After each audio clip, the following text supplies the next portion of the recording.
विश्वास खुद पर है और शंकर जी के एक लोटे जल पर है तो तुझे सरकारी नौकरी जरूर लगेगी। तो मेहनत कर।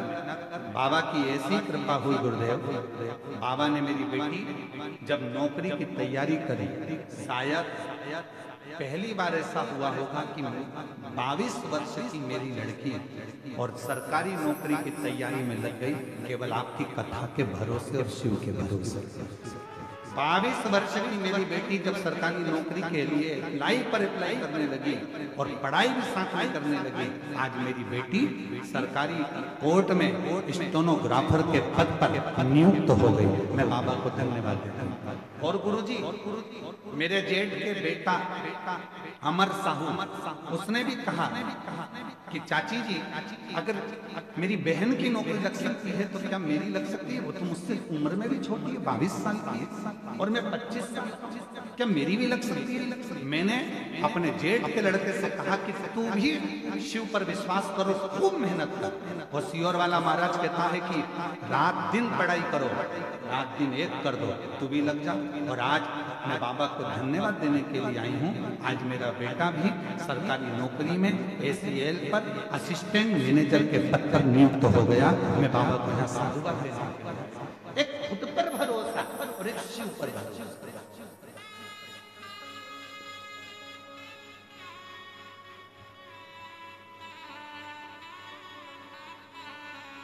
आप अपने आप पर कितना भरोसा करते हैं? हमें हमारे महादेव पर इतना भरोसा है, इसलिए हम अपनी व्यासपीठ से कह देते हैं कि यहाँ कथा सुन रहे हो, ये कथा 10 तारीख को विराम होगी और हमारा विश्वास कहता है अगर दिल से सुनी है, इस पवित्र कथा के पंडाल में बैठकर वहां की मिट्टी को तुमने आरती के बाद अपने हृदय से लगाकर जो मांगा है, दिल से प्रार्थना करी है, तो 14 से 20 नवंबर की जो देवघर में कथा होगी उसमें आपका भी पत्र जरूर मिलेगा, ये विश्वास के साथ।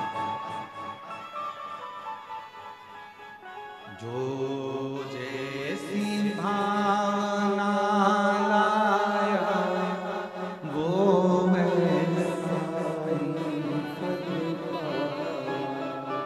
नहीं खाली उसे लौटाया, वो मन ही मन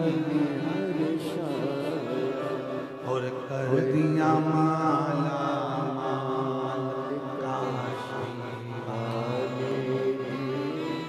लुटा दिया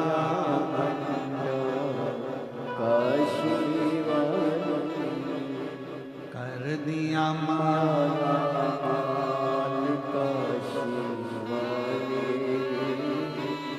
कर दिया काशी वाले। जो जैसी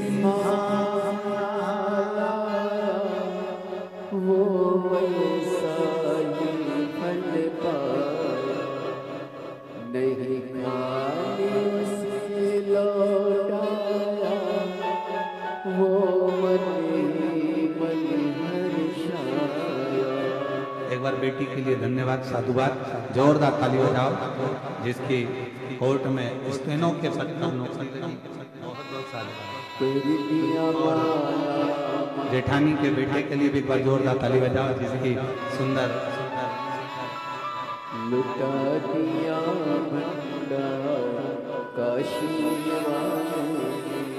जो हृदय से, चित्त से, मन से, भाव से हम फिर कहेंगे, दुनिया की दृष्टि में ये केवल शिव पुराण की कथा हो सकती है, दुनिया के लोग इसको केवल कथा कह सकते हैं, पर जिस समय आप पंडाल में बैठकर कथा सुनते हो, ये केवल कथा नहीं रहती, एक पिता से अपने दिल की बात कहने का एक मौका मिलता है, अपने बाप से, अपने पिता से हृदय से कुछ कहने का मौका मिलता है। जिसको कोई स्वीकार नहीं करता उसको शिव स्वीकार करता, जिसको सब ठुकरा देते हैं उसको शिव अपना लेते हैं।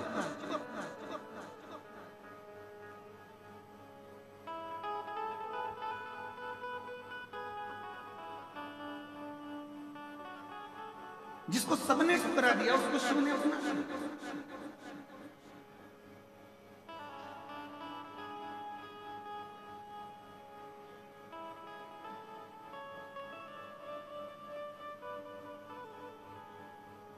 गणेश तिवारी जी यहाँ कथा में हमारे रायपुर के पास का एक गांव है, वहाँ के खंडेलवाल जी बैठे हैं, यजमान बने थे।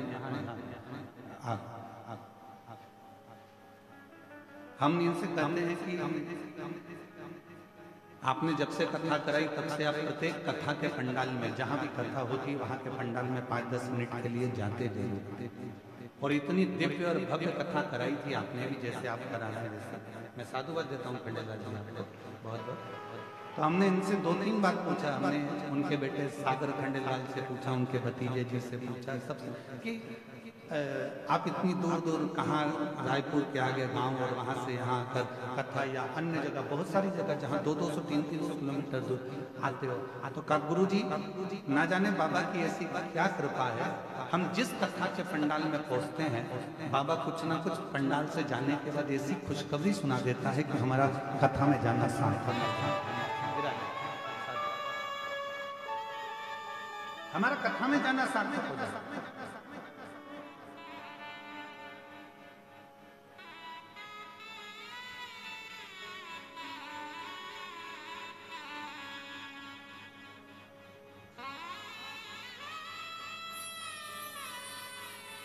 शिव कब क्या कहाँ देंगे ये उनके ऊपर। एक कितनी सुंदर कथा है, देवता और राक्षसों ने मिलकर समुद्र का मंथन किया।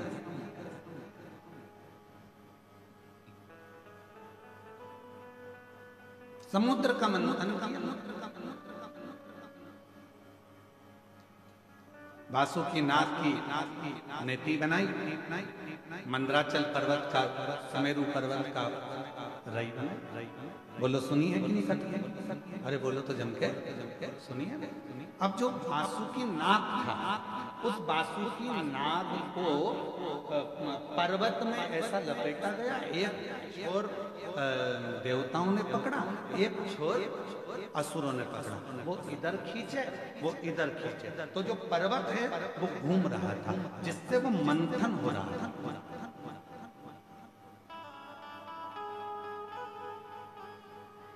अब पर्वत को घुमाया जा रहा है तो पर्वत का कुछ बिगड़ेगा क्या? जम के बोलो, जम। अरे बोलो तो बिगड़ेगा किसका? जो देवता खींच रहे हैं उनका कुछ बिगड़ेगा? जो असुर खींच रहे हैं उनका कुछ बिगड़ेगा? नहीं, बिगड़ेगा किसका? एक तरफ सांप का मुख पकड़ा है वासुकी नाग का, दूसरी तरफ वासुकी नाग की पूंछ पकड़ी है और खींचा जा रहा है। सबसे ज्यादा कष्ट किसको हो रहा होगा? पर्वत को, देवता को, असुर को कि नाग को? बोलो बोलो बोलो बोलो, नाग को। सर्प को सबसे ज्यादा तकलीफ हो रही होगी। और बाद में हुआ क्या?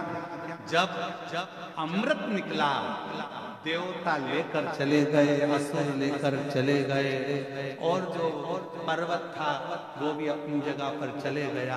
पर सबसे ज्यादा जिसको तकलीफ थी, घिस घिस के वो सांप की हालत खराब हो गई थी। वासुकी नाग के शरीर से रक्त टपक रहा था, वो वासुकी नाग पूरा छरछर हो गया था, एक कोने में पड़ा हुआ था, कोई देख नहीं रहा था, सब अमृत पीने में लगे।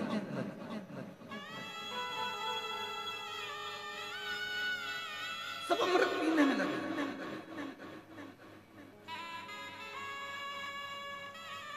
ये दुनिया की रीति है। अपना काम बनता चूल्हे में जाए, हम काय को बोले? तुम बोलो। ये दुनिया की रीति है। अपना काम बनना चाहिए, अपना काम हो जाए, इसके बाद तो कोई पूछता ही नहीं। कहाँ हो श्रीमान, क्या कर रहे हो श्रीमान, कोई नहीं पूछेगा।